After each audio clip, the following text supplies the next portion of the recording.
guys, ngayon dahil tapos na ang baha dito sa UAE, ngayon ang pinagkakaabalahan naman nila yung brickstone. So eto kasi yung mga mga nasira, yung iba na deform, yung iba natanggal.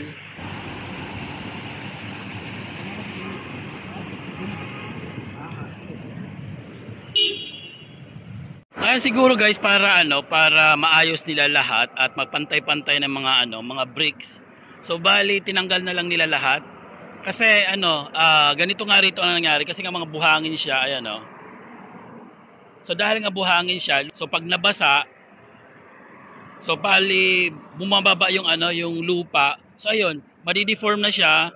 So hindi na siya pantay kaya nangyayari, ayan, lalo pa nung baha.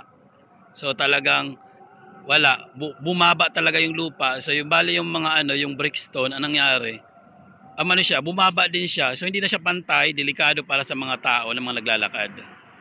Guys, kahit nandoon pa medyo lang malayo. So eto tanaw siya Pero nandoon hindi masyado, pero i-zoom natin. Ayan, ganun din siya, puro bricks na nagtambak sila. Tawid tayo guys.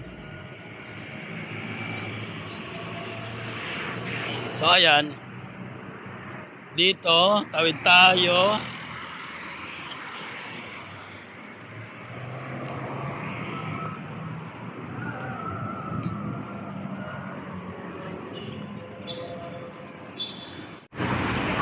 So ayan, ganito rin dito. Yung area na to wala nang mga bricks, tinanggal na. Pero may mga buhangin na rin. So may mga bato, may graba konti.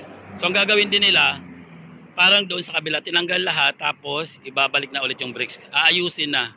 So ilang lang yan, ilang kembot lang yan, mabilis lang naman.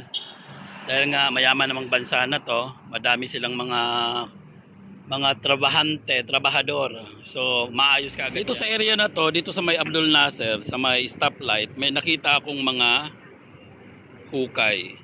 So ano kaya to? Para kaya to sa water drainage or baka sa mga mga electrical wiring.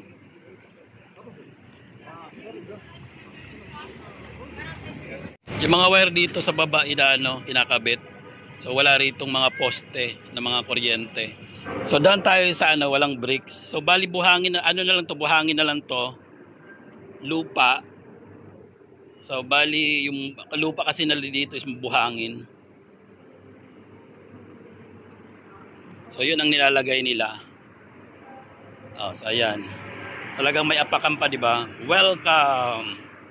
Another, di ba? Talagang naka-carpet pa. Nadaanan pa tayong grilled chicken. Di ba? So yan dito, balik tayo sa sa mga bricks. So ito rito okay pa, pero may mga part din siya na mga talagang bagsak siya. Bali lubog. Nakalubog yung lupa na, yung mga bricks. So delikado yan lalo pag gabi. Pag hindi talaga tiningnan ng mabuti, tumba. So ito, wala na namang bricks. So tinanggal na lahat. So ayan na yung mga bricks diyan.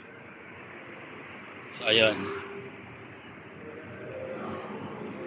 So dito wala na naman. So ngayon yan nga ang nila ngayon, trabaho nila. So tanggal ng bricks. Nire-repair nila lahat ng pinaka parang service road, yung para dito yung sa mga pedestrian. Nakapansin ko lang dito sa UAE na yung mga service road o kaya yung daanan ng mga tao lang, yung pedestrian, sabihin na lang natin, hindi talaga sila sinesemento na na fix, na tulad sa atin mga karamihan fix na semento. So ayan, karamihan talaga puro bricks.